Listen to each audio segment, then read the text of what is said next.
Hello, good morning. Love you, Rodney. Whoa.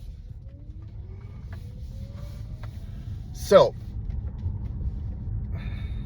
well, first off, happy motherfucking Friday. And that's about the only cuss word I'll try. I'll try to refrain myself from cussing. So, a couple updates here. I got the wax off the coins. Oh, okay. Kind of. I had to put them it melted in my car again, and I poured it, I poured them out. I did the best I could to get them all cleaned up, and then I put them in a pack of smokes and a glove. I don't even want to say what I'm thinking. Anyways, so now I think I'm just gonna hand a dude the glove here, bro, and somebody the pack of smokes, and say it's not cigarettes, but it's a bunch of change, and then rebuild that jar in a better way. You know, it'd be kind of cool. No, never mind. I was gonna say, collect the change, buy cigarettes, buy rollies, and then just hand out tins of rollies to these guys. Summertime, it won't rain in it, and they'll have cigarettes. I might do that. We'll see. I think handing out cigarettes and tobacco jars are pretty cool. It's a good idea, actually. Good idea, Rodney. So, another note. I'm conflicted here. It's not conflicted. I'm in a situation where if I reach out to somebody, that would not be good. It's not a good idea, and I'm not going to do it. So I'm not going to do it. But I know they need help, and I can't help them. Like a vape or a vape. And so, but I can't. I'm not going to. But I know they could use it, and so I'm just talking about it so I don't fucking do it. I can't even imagine if I just sent that. What if they fucking hate me? So I'm not gonna do it. But I just want to nudge them and just nudge, not for them to contact me back, just nudge them and be like, yo, keep up the good work. I know you could use this, and then you don't have to contact me. It's all good. But I can't imagine their people's being like, that motherfucker, man. So not gonna do it. But I woke up, I had this dream that they were struggling, and they reached out to the wrong people for help. Those people were fucking, yeah, I got help for you, come on over. It's anyways, so I'm just venting. It's just my journal. I feel like I say some wild shit, and then I follow it up with it's just my journal. It's the same as somebody saying, look, I'm not racist, but, and then whatever the fuck they're gonna say right afterwards. It's just help. Anyways, maybe I just need to pray about it. I did, and here's this weird thing. I prayed about it, and then this video from Stephen Furtick popped on and said, watch this. And so I watched it, and he said, if you're in a position to help. If there's another addict out there struggling and you're an addict, or you used to be, I don't know why he said used to be, then you need to help them. And I'm like, dang, man, that's not the right thing for me to hear right now, because I prayed about it a lot. I thought about it last night, really. And I get messages from bots every once in a while. Man, if my manager's watching this, he's gonna fucking, there's a lot of things if he was watching this he'd freak out about. Whatever. But he makes these jokes where he pages me into the office as a robot voice. That's a long story, and if you know me, great. If you don't know me, you just won't get the joke. Anyways, happy. So I put that out there because it's something that's kind of weighing on me, and I have the means to be able to help somebody with one of these if they need it, and that's just me driving around and giving people cigarettes or change or whatever. It's not the same thing, of course, but it's helping somebody, and I just want to help as many people as I can. So, anyways, I'll leave that at that.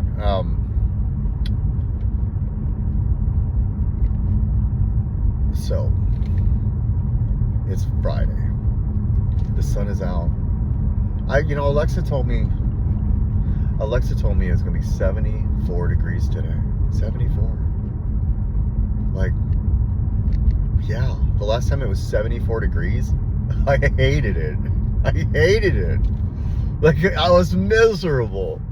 How can you be miserable? How can you put yourself in a situation where it's like this and you're miserable, Rodney? I was sweating. I didn't want to go outside. I was sweating inside, mumbling all my words. I got to a point, like, I remember when Biden did his debate, and he was kind of like mumbling, and then like maybe like within that week, I was talking to Lucy and I was mumbling the same damn way. I remember going down the stairs like, man, you sound just like that motherfucker. Oh, I can laugh about it now. It wasn't funny then. That shit was not funny. Just like when she went to do patty cake and I forgot how to do it. I didn't even know what to say. I almost had to YouTube it, but I was so afraid people were watching and they were laughing at me. Like, I had this feeling that this camera's on me, right? And everybody's watching, and I'm sitting there, and people in the background are like, this motherfucker don't know how to do patty cake anymore? Damn. And they're just laughing, looking at each other, laughing. I also had this paranoia that people had this drinking game going on with like certain things that I would do, like with my leg, or if I would turn, or how I moved. I was so fucking paranoid that like the way I felt like I was on watch on how I was moving, like it was like the Truman Show, meth style, and whatever. I don't care. Like, I don't care. I'm going to say that. It's funny. Now, it's not funny. It's kind of funny. But it's not funny. Like, I wouldn't laugh at somebody else going through that. I'd almost cry. Maybe, I don't know. I probably would. Inside my heart would just fucking hurt for them. But I am talking about myself. And I do know how I really am, which is like this. And so I can laugh about it right now, because that was me. I got like that.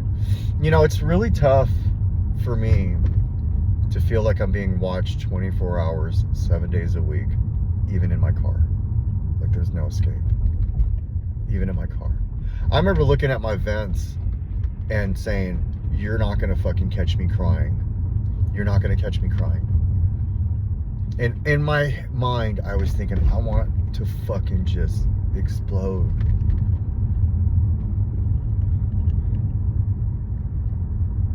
And you know what's wild?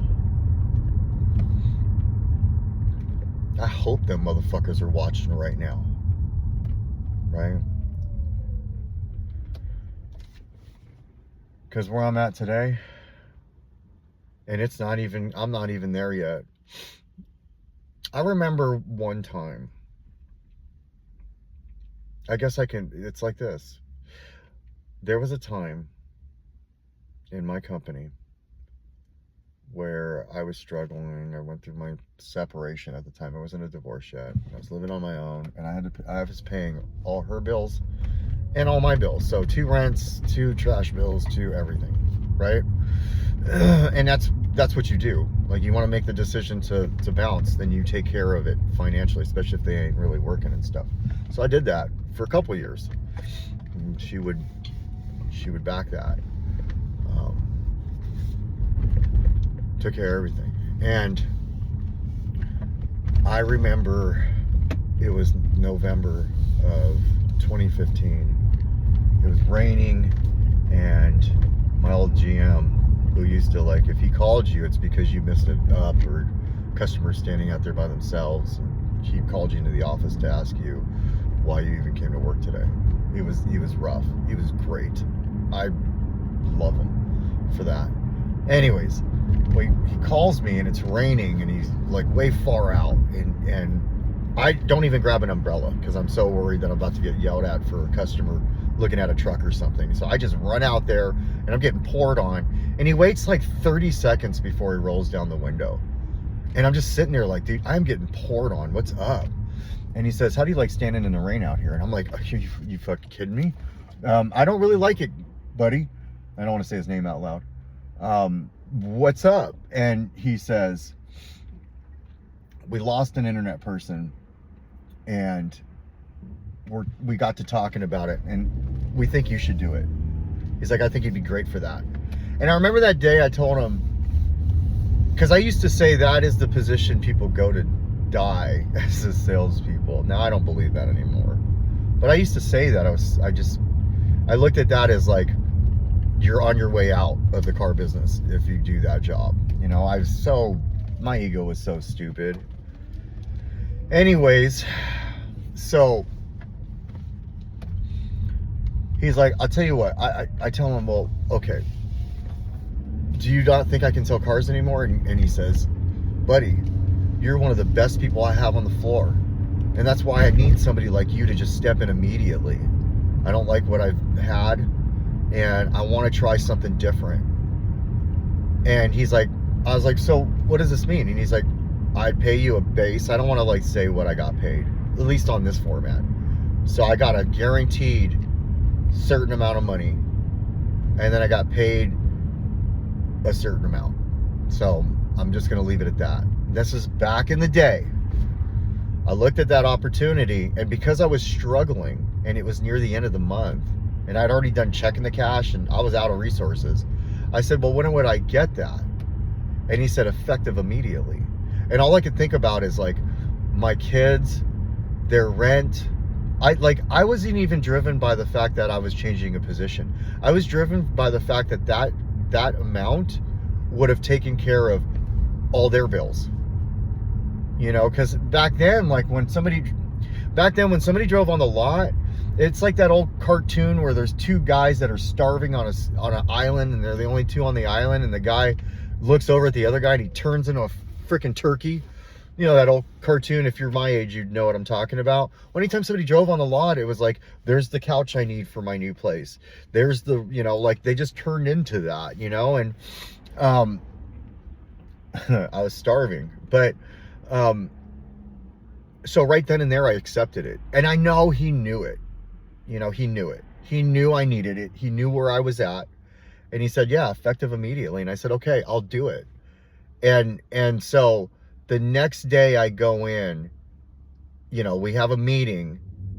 And then the next day after that, you know, I'm thinking this is going to happen next month or whatever. Next day I go in, my desk is all cleared out.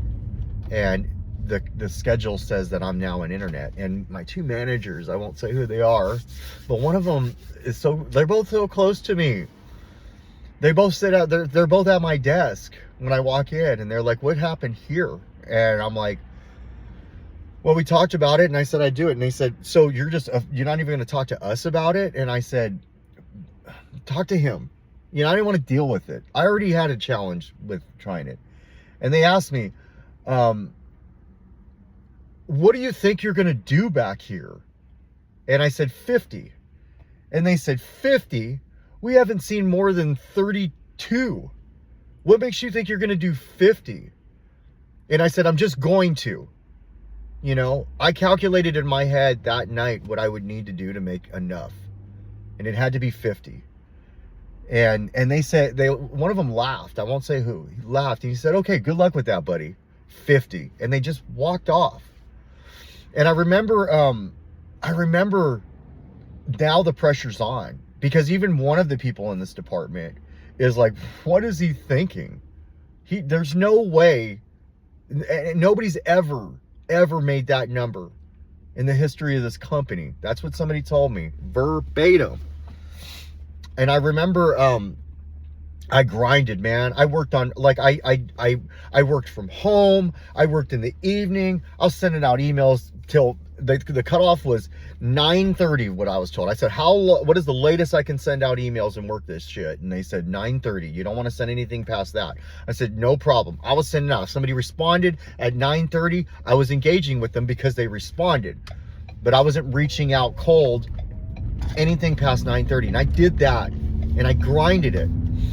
And we're talking December.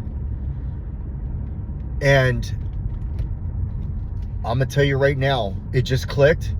For some reason, it just clicked. I was killing it. And my first month doing that, the last day of the month, the last hour of the month, I finished up writing down my voucher, my last deal, and I had 48 units. And I remember taking that sheet, and I remember going up to my manager's desk, and he was sitting there, and I remember slapping it on his desk and saying 48. And I just started doing that.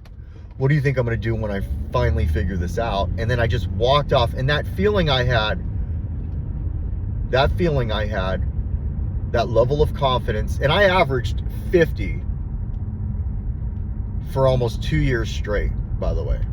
Not to fight, like I'm giving myself accolades, but the reason I tell this story, it was that the second year, 6 months into the second year, I got into a relationship, and that's where my journey, me doing these videos and everything started.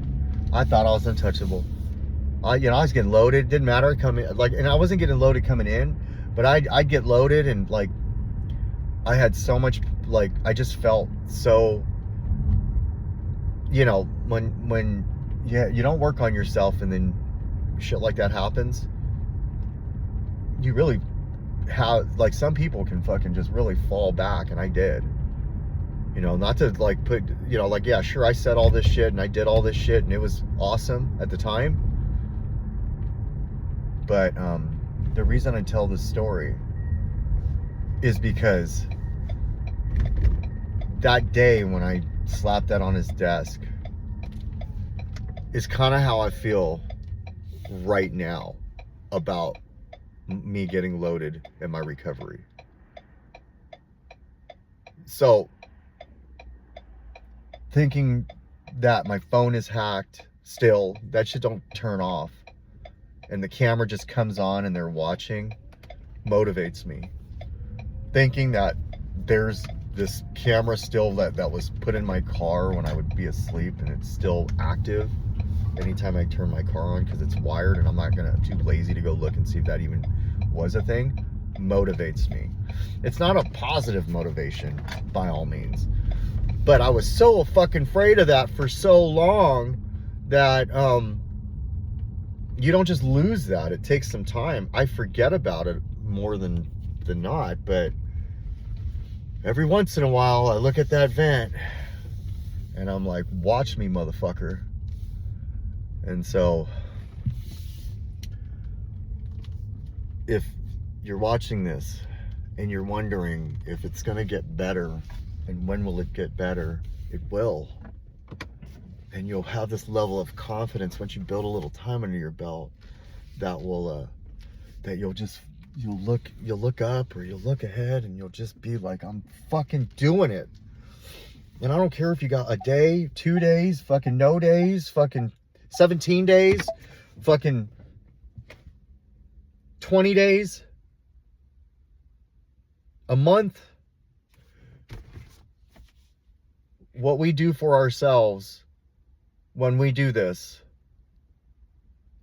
and how we feel, as long as we don't start being in love with ourselves and we love ourselves,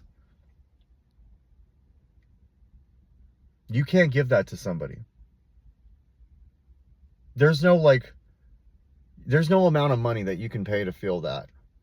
You have to go through it, ups and downs, make some fucking bad decisions, stay clean through them, get hurt through them, overcome that through them, all of it.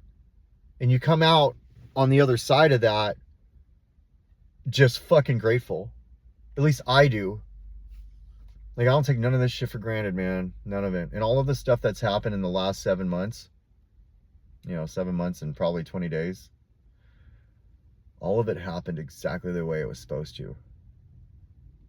Some of it I controlled. A lot of it, most of it, was out of my control. And all of it is because my higher power provided it. My higher power does all that stuff and then takes a step back so I get to embrace it, feel it, and go through it. My will, I get to feel that. It's wonderful. It's absolutely fucking wonderful. And I like it so much better than setting a record or fucking being the man or whatever you want to call that. Because this is just my own personal shit. And I don't got people other than in meetings around me clapping, saying, good fucking job. The meetings are there to help me stay clean, hear people struggling, and share a message of how I'm going through it and how I'm getting through it. But all of that shit is designed for me to go out there and feel like I do today. And I'm truly fucking blessed. And I'm truly fucking grateful. So this was a long one. I won't send one on the way to work because I did this one. But good morning. I love you. You got this. It's all gonna work out. Just go through it. Help others. Help yourself.